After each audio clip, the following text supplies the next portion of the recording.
Olha só, hein? O Paulo tá aqui para não mentir. Eu quero saber quem que era a Priscila nesses 3 meses quando não estava estudando. Digo, por exemplo, você cumpriu o seu planejamento. Vamos hoje ao shopping. Você estava no shopping de corpo presente e alma presente, ou você estava no shopping só de corpo presente e a sua cabeça nos seus estudos? Estava no shopping querendo estudar. Você conseguia separar as coisas ou era muito difícil? Volta aqui, ó. Tá sério? Quem que era você nesse momento?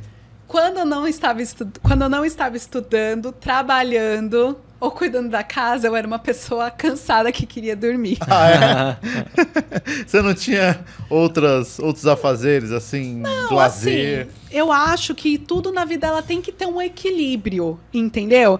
Então, por exemplo, você tem que ter um objetivo. Então, de sábado eu vou estudar 4 horas. Se eu bati a minha meta, pronto, acabou. O resto do dia vamos aproveitar, vamos sair para comer, vamos fazer alguma coisa. Então a gente sempre levou dessa forma. E se a gente marcava algum compromisso, vamos supor, vamos pro shopping, por exemplo. Aí eu acordava mais cedo, estudava e tinha o resto do dia livre para poder aproveitar. Porque uma outra coisa muito importante que as pessoas esquecem nesse processo de estudos é o descanso. Uma mente cansada, ela não é eficiente. Você não vai assimilar. Mas o meu concorrente está estudando. Não, eu não quero saber do seu concorrente. Se você está cansado, você não vai assimilar. Então, você tem que ter um equilíbrio entre o seu momento de estudo, o seu momento de descanso e o seu momento de lazer. Então, com certeza, eu deixei de fazer muitas coisas. A gente tem que abrir mão de muitas coisas nesse momento, mas não de absolutamente tudo. Então, tinha um momento, sim, que a gente saía para comer, a gente fazia alguma coisa ou outra, porque é saudável e faz parte. Por exemplo, o que eu falei da sexta-feira, eu não estudava sextas-feiras, porque eu sabia que se eu estudasse, no sábado eu ia estar cansada. Então eu prefiro descansar na sexta, relaxar, sair para comer alguma coisa e no sábado estar com a cabeça descansada e estudar. Você tinha então uma mente equilibrada. É difícil ter isso, né? Especialmente em pós-edital. Porque pós-edital a gente vai com tudo. Ela foi com a força do ódio, como ela falou aqui desde o começo. Né? Eu queria te perguntar, vamos no dia da prova? A gente sabe que o dia da prova e o dia anterior à prova é aquela ansiedade. A gente fica nervoso, a gente às vezes não sabe lidar com aquela sensação de ansiedade e pode até indo mal na prova. Como que era o seu dia, um dia anterior à prova, no dia da prova?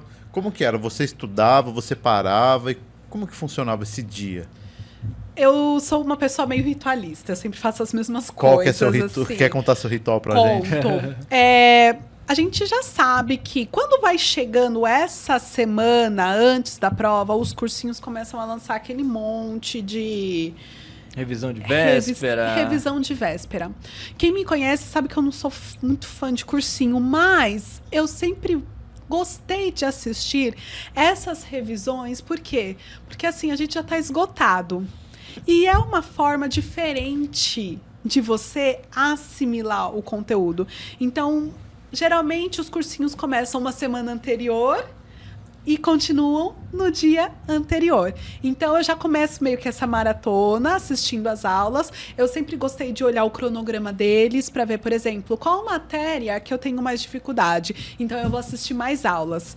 Eu sempre digo que a gente não tem que ficar chovendo no molhado nessa semana antes da prova. Se você tá bem nessa prova, nessa matéria, não tem que ficar, por exemplo, vou ficar revisando isso. Não tem necessidade.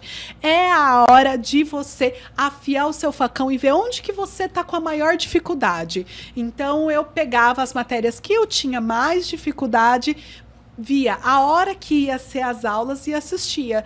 Então, eu estava descansando, porque eu estava assistindo uma videoaula.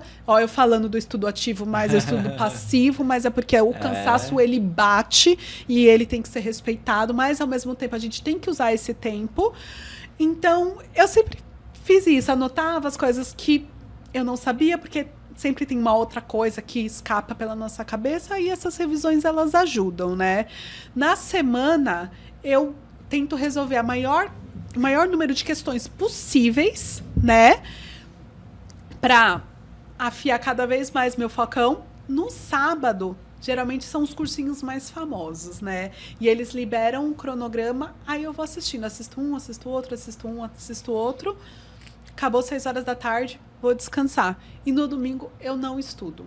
Não estudo, porque a prova ela é uma coisa muito estressante, né? A gente já chega no dia, a gente já acorda com aquela ansiedade, você tá naquele caminho com aquela ansiedade, você chega, você senta na cadeira, você começa a olhar para as pessoas, aí chega o japonês, aí chega aquelas pessoas que você deve pensar, nossa, aquela é mais inteligente que eu, ela vai passar. Aquele pessoal puxando carrinho de livros ali. Então, aí aquela ali tá, porque a mãe mandou. Então, Porque a mãe mandou. é muito estressante. Então, por esses motivos que eu nunca estudei. Não vou falar que eu nunca estudei. Por esses motivos que, ultimamente, eu não tenho estudado no dia da prova. E você entra na sala faltando pouquíssimos minutos ou você já pode entrar na sala, você fica lá sentado na cadeira por 40 minutos? O que você faz? A gente sempre chegou cedo. Quem é de São Paulo sabe a beleza que é esse trânsito. Né? E a gente nunca é mandado pra perto. O pessoal sempre manda a gente na casa do chapéu, né? Então, assim, trânsito, ele é uma coisa... Como que é? Como que é a palavra? Imprevisível. O trânsito é uma coisa imprevisível. Então, a gente sempre saiu cedo e a gente sempre chegou cedo. Então, eu sempre fui uma das primeiras a chegar, né? Aí, eu sempre faço a mesma coisa. Eu olho quantas cadeiras tem. Aí, começam a chegar as pessoas. Aí, eu começo a fazer a estatística das pessoas da minha sala versus as pessoas que faltaram para eu saber qual que foi a abstenção da minha. Sempre rola... Sempre foi a mesma coisa. Todo mundo faz isso, né? Então... Aí sempre cheguei cedo. Aí chega aqui, só aqui são 10 salas, né? Se nessa aqui faltando 10. 13 pessoas, deve estar faltando a média entre 10 e 15 em cada uma, né? Aí você começa as 10 salas, então faltando umas... Mas como se eles fossem concorrentes, né? Então... Mas a gente põe isso na cabeça, né? Uma coisa que eu aprendi é que isso daí não significa nada. Por exemplo, na prova que eu passei em 12º lugar na Prefeitura de Guarulhos, tinham 50 pessoas. Eu acho que faltaram 2 só. Ou seja, olha o tanto de gente que foi fazer a prova. Olha. Teve uma outra prova que eu fui fazer pro Conselho de Arquitetura e Urbanismo. Faltaram, eu acho que umas 70% da sala não foi fazer a prova. Porque ela foi muito problemática, né? Eles remarcaram. Foi pro CREA? CAL. CAL. É o Conselho de Arquitetura e Urbanismo. O CREA da Engenharia. Tomei bomba. Então isso não significa nada, né?